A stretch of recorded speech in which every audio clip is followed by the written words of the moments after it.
There's so much content out there about email marketing, PPC, social, content marketing, all those things. And we're gonna bring everything together to talk about one overarching theme of inbound marketing and how you can develop your strategy around what works. Okay, I've been working like 3 jobs. Probably why I never see ya. Probably why I never have time for the fake friends that won't be ya.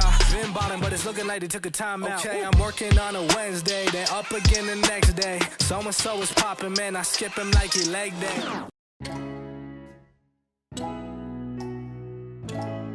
Inbound marketing. Let's look at the difference between inbound and outbound, because that's pretty much the conversation. A lot of times people don't know the difference. I don't know what the market says it is. This is just my definition. Inbound marketing is the responsibility of the marketing department. Outbound marketing, while it can be handled by the marketing department, I view that as sales. So keeping that completely separate. Outbound marketing, going out to people, I view that as sales. We're going to focus strictly on the inbound and bringing all these ideas together.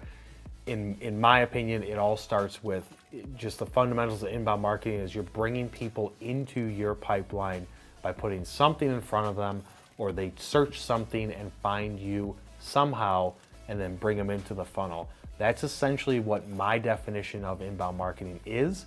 So how do you do that? And it's basically broken into a bunch of different categories of tactics that you can use, but at the highest level, you're gonna start with the content. You have to produce something.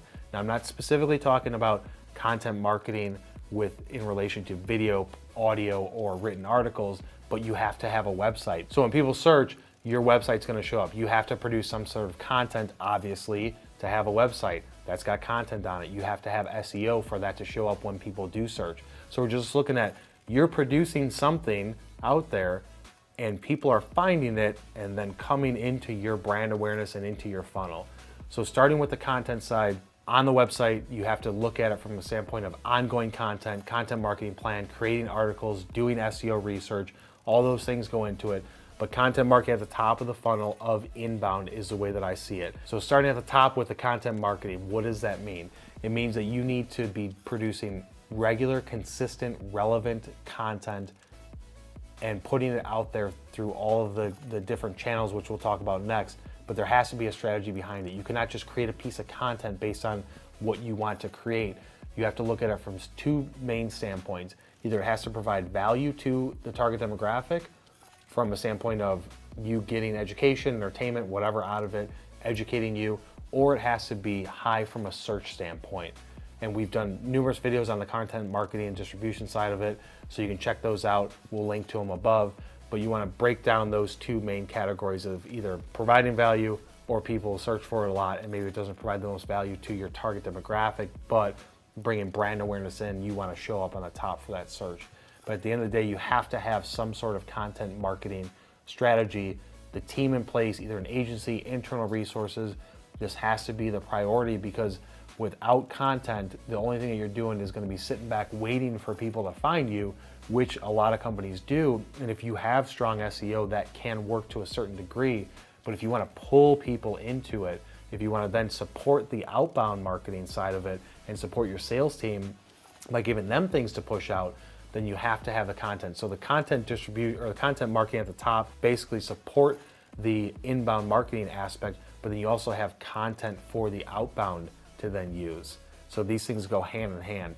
The next step of it's going to be the distribution of it. Now, how you distribute that content, the main areas are going to be send it through email marketing, either through a one-off post, having some sort of email marketing automation system, whether it is one of the big guys like Pardot, Marketo, or if you're using Infusionsoft or Zoho, or cheap ones like Constant Contact, MailChimp, whatever it is that you're using, having some sort of system from an email marketing standpoint, while still understanding that it is not as effective as it was 15 years ago. Push the content out there into your list that you have built over time from a newsletter, whether that's weekly, monthly, quarterly. You're going to be using that content to send it out through email marketing. The second area of distribution is going to be from the standpoint of social. Wherever the attention of your target demographic is, whether it's LinkedIn, Facebook, you can get them on Instagram. You're going to want to take the content, change the type of post you're doing, but you're basically trying to link back to the website where you posted this piece of content, or if it's a video and it's on YouTube, link it back to YouTube to try and drive the attention there, where you have other playlists and things like that to really make yourself a subject matter expert, but you're going to create the content, push it out into social, change the post, make it a longer form post, use the hashtag, use emojis, put it out on your company page, share it out through your personal pages from there. If it's on LinkedIn, if it's on Facebook, put it on the company page, run some ads against it. You could do that on LinkedIn, but it's so ridiculously expensive, it's not going to be effective for you to run an ad against an article. Really, that's a Facebook play, that's an Instagram play if you want to do that, or if it's a video, put it on, run an ad against it on Facebook and Instagram. But you're using social basically to get eyes on it out there, because if not, then when you make this piece of content, you put it on your website, the only people that are going to see it is the existing traffic that you get. And while over time your traffic should be increasing on a monthly basis, you're not going to be bringing that much new traffic in if you don't push it out through social, push it out through email, or run paid advertising against it. So from a social standpoint, you're going to be doing it organically, and you can also run paid advertising.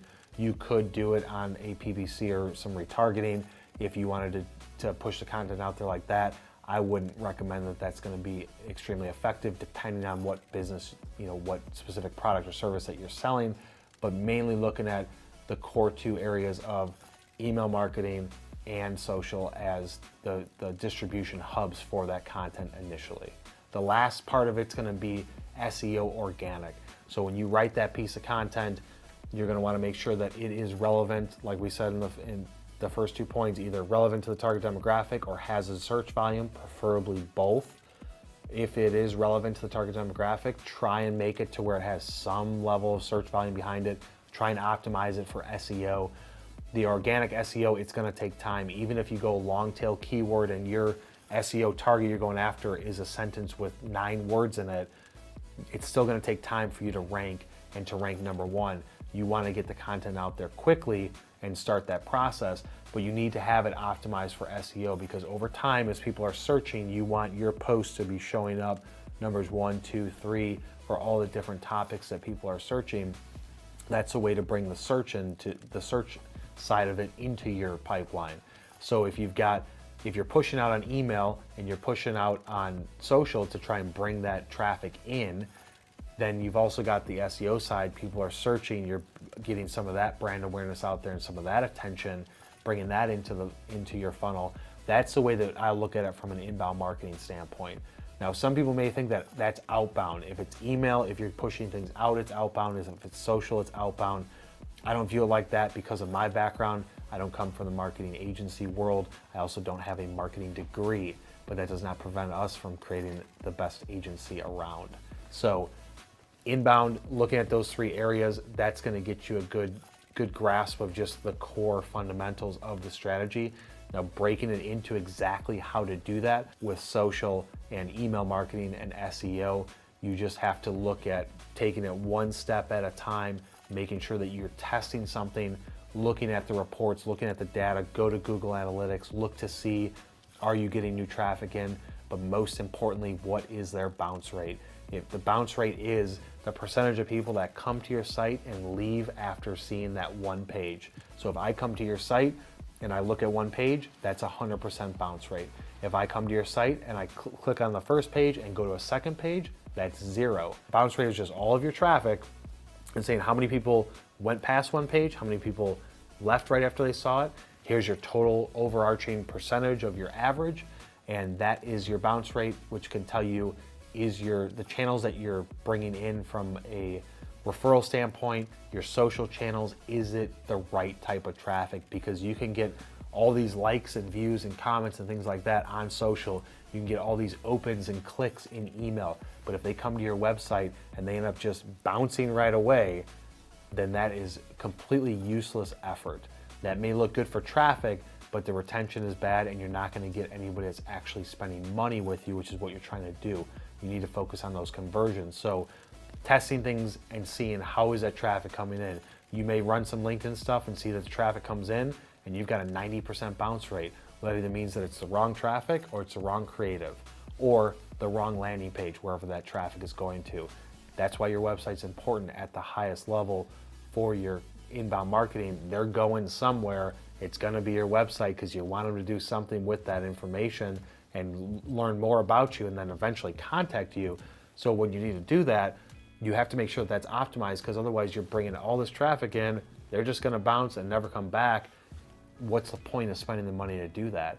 So that's the best way to look to see, is your inbound marketing strategy effective? If wherever you're sending them to, look at the retention, look at the bounce rate, look to see how much time they're spending, learn Google Analytics. It needs to be your best friend. It's kind of like Microsoft Excel. You could use it a little bit or you can use it a ton. The people that really understand Google Analytics, you're gonna be the most effective. So that's the way to do your checks and balances to see if your inbound marketing is working. Don't just rely on each distribution channel or look at that data. At the end of the day, all that matters is conversions and traffic, and see how much time you're getting people to engage and see how deep they're getting into your brand. So I'm too tired. I need a break. I'm done with this. So Kyle's done. We filmed 2 videos today. So if you guys found value out of this content, hit the like button. If you have any questions, we do Q&As every Friday. Leave a comment and we'll see you on the next one. Man, I'm not used to being on camera. Hi, Mom.